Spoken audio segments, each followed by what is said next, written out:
I'm Bobbi Fisher, and this is my Aesthetically Awkward Podcast, a show where we dive into all things aesthetics, health, wellness, entrepreneurship, and everything in between.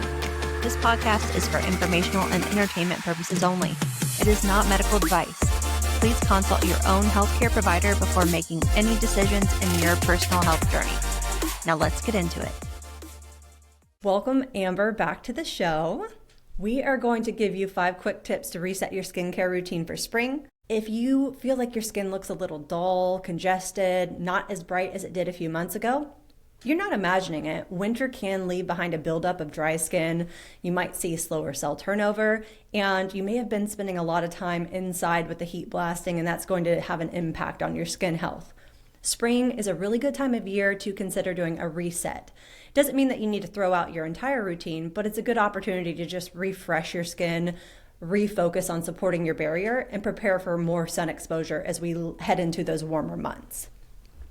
Before we get into our discussion, we're going to go behind the mic and discuss a flex or a flop that we've experienced lately. My flex is that we finally have my skin under control. So I've had melasma for several years and finally have it under control with consistent in-office skincare. Both Amber and Trinity have treated me. The last time you had me on your facial bed, did you really see much melasma at all on my skin? So she's seen my skin barefaced, no SPF, under a magnifying lamp. So we finally got my melasma under control. And next week we are going to be doing a SkinPen. Amber's going to get her first run with microneedling, and we are upgrading our device from Exceed microneedling to the SkinPen. So we're super excited about that. SkinPen is excellent to use off-label for melasma-prone skin, but you have to make sure it's prepped. We've been prepping mine with tretinoin, with hydroquinone, kojic acid. I've also been using the Skin Better Even Intensive. Amber, you're up. What's your flex or your flop to share this week? My flex is that I got Botox for the first time. Yay! Daxify, though. Daxify. Specifically, Daxify. Yeah. Yes. And it's so good. And I'm only like Thursday, Friday, I'm like 3 days in. Yeah. And it's made already like a massive difference. And that's, I mean, some neurotoxins kick in a little quicker than others, but Daxify is something like, in my personal experience and in practice, patients will say they feel it kicking in within 24 hours or so. Yeah. Did you feel like it was starting to kick in the next day? Yeah. So she's got no prior experience with any of the other brands. So she went straight in for the heavy guns and she's loving it. What areas did you treat? My forehead, my crow's feet, and I did a lip flip. Yeah. And you did 11 lines, right? Like 11 lines. Yep. She did the full upper face. So 11 lines, forehead, crow's feet. We like to treat those together when possible because it's very synergistic. They go together. And then she had some concerns about a gummy smile. She's got beautiful pouty lips, but when she smiles, tends to roll under. And now then, it's not showing at all. Yeah, and her lip lifts up. So it's really reduced that gummy show. Make sure that you go to somebody experienced with that treatment who can tailor their dose specific to your anatomy. We're excited to see her results. We're going to wait the full 2 weeks, let it fully kick in, see if she needs any fine tuning on that dose, but we're very excited for her results. Isabel and Katie did a fantastic job. Let's get into it. 5 tips to help reset your skin for spring. My first tip is don't abandon your barrier. You work with skin barrier every day in your treatment room. Yeah. What are you noticing when people are transitioning from winter to spring with their barrier support? I feel like their skin is really dry and irritated and a little bit more red because they're not hydrating their skin enough either. I was like, one thing that I see a lot is they're like, oh, it's going to be summer, I'm going to be sweating more, I don't need to hydrate. No, you need to hydrate. You need to keep your barrier happy, healthy, and make sure you reduce that like erythema down, because that's something I see all the time after winter is just the erythema. The redness is just insane sometimes. 100%. So key takeaway, barrier support is non-negotiable. It's not seasonal. Your skin needs hydration year-round. It needs protection year-round. The best thing you can do is support your barrier. And you may need to change up your moisturizer depending on your skin type. If you are somebody who was dry through the winter and you switch to a richer, thicker moisturizer, maybe we just need to refine your home regimen. We've got some patients who like the Trio Luxe, which is much thicker in comparison to the Trio Rebalancing. So maybe you switch that up seasonally. Same thing with Epicurus. The Hivea cream's really thick and nourishing, but it's a little too heavy for me. in the summertime. So you could do something like the Arctigen and Brightening Cream. It can be a moisturizer for oily or acne prone skin types. And then you can go back to Hivea cream during the colder months where you need something a little bit thicker. What about your Face Reality clients? What are they doing? So if someone was more oily, typically they'd use like the Clear Derma moisturizer. Okay. But if they're typically more on the drier side, they would be using like the Barrier Gel Cream, or they'd use the Cran Peptide. So typically the Barrier Gel Cream is a little bit more hydrating than the Cran Peptide. So probably go down to the Cran Peptide if you're dry, but if you are more combination, you could probably go down to Clear Derma during the summertime, which is what I usually do, and it works just as well. And it's not too heavy. Okay, awesome. Good to know, because of course we offer Face Reality here, but Amber and Trinity, both of our estheticians, they're Face Reality certified. They work with these products every day. They've taken special certification courses. They're going to be the best as far as getting you on the skincare regimen that you need to support your overall skin health. If you're acne prone, book a consultation with them so they can help guide and refine your home regimen for sure.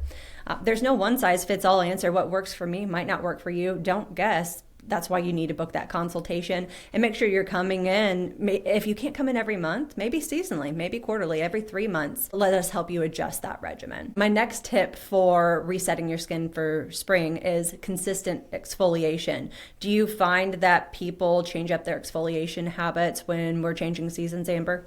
I feel like yes, especially during winter time. Your skin's a little bit more sensitive, so you don't want to exfoliate as often as you would more in summertime.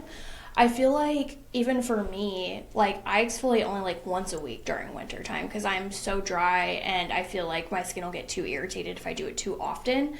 But in summertime, because I'm more combo, I feel like I can go around 2 to 3 times a week during summertime because my skin's a little bit more oily and can take that exfoliation a little bit better.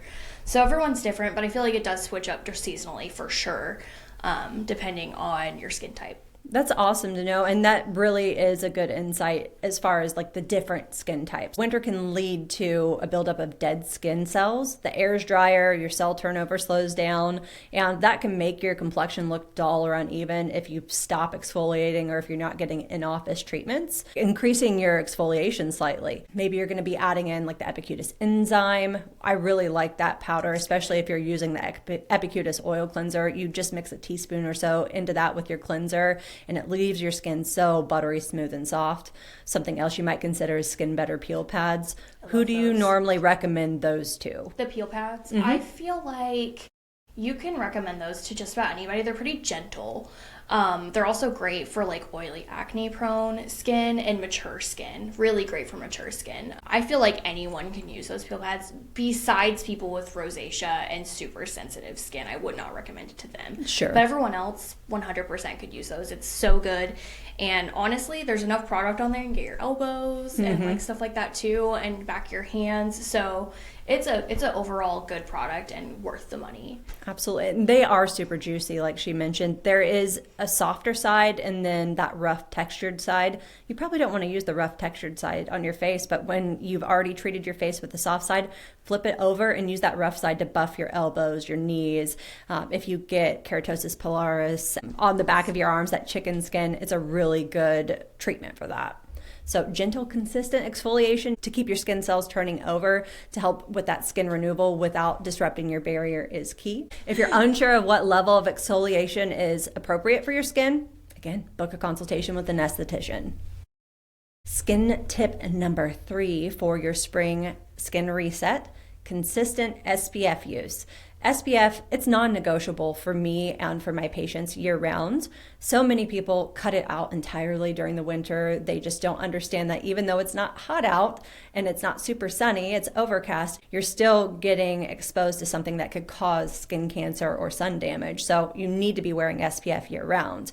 And when you're shifting into spring, of course, things are going to start warming up. You're going to be outdoors, going on walks, exercising, going to the park to see, ball games, soccer, all of the things, getting out on the boat possibly. We are a lake town and a lot of people like to spend lots of time on the lake.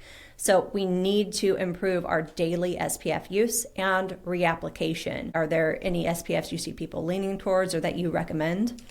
I see people leaning towards the SkinBetter Tone Smart a lot because people like a little bit of coverage with their SPF, which is great.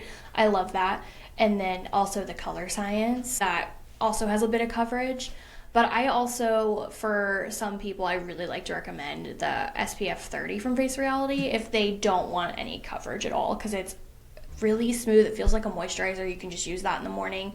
Don't even have to put a moisturizer on with it. It's just easy on the go kind of SPF. It's really easy to just reapply every 2 hours. And then I also, if people are active makeup wearers, to use like more powders and more compact SPFs. That way they're still getting their reapplication without having makeup issues, without, having their makeup come off or anything like that. SkinBetter Science has the Tone Smart, which I love. That is what I use every day. I rarely wear any makeup. 9 times out of 10, if you see me in the wild, I have SkinBetter Tone Smart on.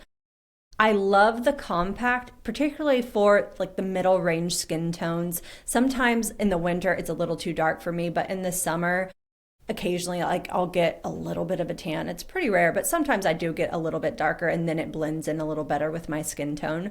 But it's really nice because you can just pat it over makeup. So if you are somebody who wears a full beat of makeup and you're like, hey, I don't want to disrupt that, it's the workday, etc., use the compact. Alternatively, the Color Science brush on is really nice. It comes tinted. I believe there's fair, light, medium, tan, dark. So there's a variety of shades, but there's also the sheer, and there is no cast on that. And I like to keep that on me for trips outside with my kiddo. When we go to the zoo, I can tap that into her hairline if I've got her in pigtails and she doesn't get a burn on her scalp. Some little tips and tricks there, but definitely make sure that you're reapplying your SPF. Depending on how long you're outside and what level of SPF you're going to be using, you may need to reapply it every hour, at least every 90 minutes for sure, to avoid damaging your skin. Skin tip number 4 for your skin reset this spring is prioritizing hydration. So we talked a little bit about skin barrier, but I'm talking about internal hydration now. Hydrated skin is healthy skin. It supports your skin barrier, it maintains elasticity, contributes to your overall glow, and that's something everybody's looking for. Who doesn't want bright, beautiful, glowing skin? So topical hydration is very important, so is internal hydration. I love recommending that my patients drink at least 8 glasses of water a day. Most patients, I'm saying at least 80 ounces of water a day. Definitely consult with your healthcare provider if you have any chronic comorbid conditions like kidney disease, but otherwise you should be remaining hydrated. And then topical hydration is important too. What are your favorite topical hydrators in your treatment room, Amber? So I love lipid serum. The holy grail. So good. Does it not just support your barrier, but it also increases hydration, and it's just such a good product for just overall like sensitive skin too. I love that. I seem to use that all the time.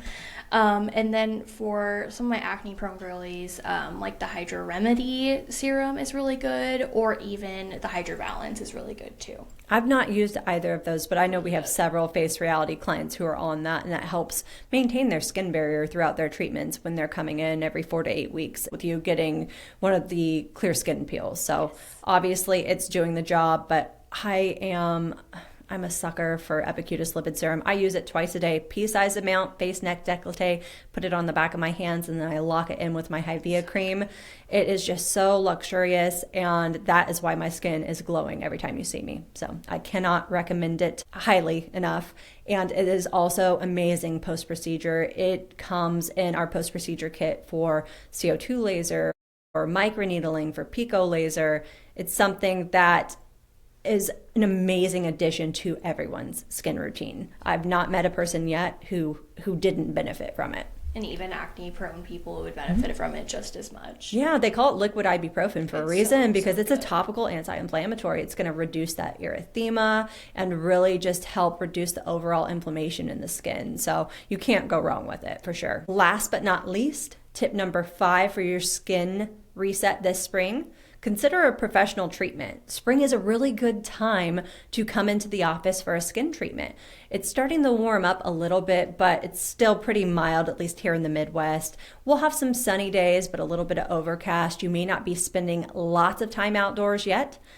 After the winter months, you're wanting to kind of purge all of those dead skin cells that have built up, maybe get a little bit of collagen stimulation in. So maybe it's time to book a chemical peel, a SkinPen microneedling session, a pico laser treatment, something that isn't terribly aggressive but still improves tone, texture, pigmentation, overall skin health, and stimulates collagen, helps with the fine lines.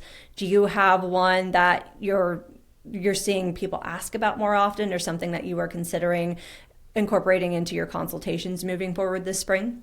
I actually had a consult today, and one of her concerns was just like anti-aging, brightening. I told her about the pico laser because whenever I had the pico laser, it was phenomenal for any pigment, hyperpigmentation, and also just overall brightening and evening out this tone of my skin. It was beautiful for that. And I've been recommending that a lot to people just because even if they didn't want the more aggressive, was it 532? The 532 wavelength, yep. They don't have to do that. They can just do the 1064, and it just gives them a really pretty glow in like a couple days. The 1064 nanometer wavelength is the one that's safe on all skin tones and types. So melasma prone skin, black skin, brown skin. It's beautiful. It's gentle. I do it without numbing. It's a very comfortable treatment. We kick it up a notch when we move over to the 532 nanometer wavelength. I personally cannot receive that on my face because it increases my risk of exacerbating my melasma. We also cannot use it on darker skin types. So Amber has very fair skin, no pigmentation disorders. We use the 532 wavelength on her, and it was phenomenal. We're going to be targeting collagen to a degree, but it's really powerful for pigmentation. So that's when we would select that 532. It's going to come with a little bit more downtime for sure. The 1064, you'll see some improvement in pigmentation, but it's best for collagen stimulation. So if you truly want a no downtime, can wear makeup the next day, nobody knows you had anything done, that's where the 1064 pico laser comes in. Just come in, have a consult, let us talk about your goals, your downtime, what you do for work. Is this going to be a suitable treatment for you? We can tailor it to your needs. Something that I love about the pico laser is that we can stack it with pretty much anything else that we offer here. You can get a pico laser, get your tox right after. You can get a pico laser, do your filler right after. You can do a pico laser and we can microneedle you. You can do a pico laser and we can do a VI peel. We can customize it to whatever subset of treatments is going to get you those results that you're craving. Coming to see us in person so we can see your bare skin without any makeup. We can evaluate your goals, your skin type, your medical history, and help you choose the right option. I think that everyone should come and see us sometime for whatever, especially skincare consults and aesthetic consults, just to kind of get everything solidified for spring and summer and just kind of get a new routine going if you need it. I could not agree more. So many people book one-off treatment. Just they come in for the hydrofacial, they come in for a custom facial. On the nursing side of things, they'll book tox or filler, but they're not looking at their overall skin health and maintenance. What you're doing at home is going to ensure you achieve those results and you maintain them in the long term. You need to continue those habits to support your healthy skin while you're making those small adjustments to make sure that you're not wasting your money. You want to protect your investment. So support your barrier, maintain consistent exfoliation, staying diligent with your sunscreen application and reapplication, prioritizing internal and external hydration, and considering professional treatments are going to be beneficial in helping you reset your skin for the spring. But starting with a consultation is truly the best step. And it's not a one and done with that. You can consult as often as you need, whether it's quarterly or once a year, so we can help you refine and tweak your plan of care, both in the treatment room and at home. If you're local to us here in Danville and you're thinking about resetting your skin for spring, our team at Luxe Lift would love to help guide you through that process. Give us a call or go online to book. You can find the link to our booking site in our show notes. Have a great day.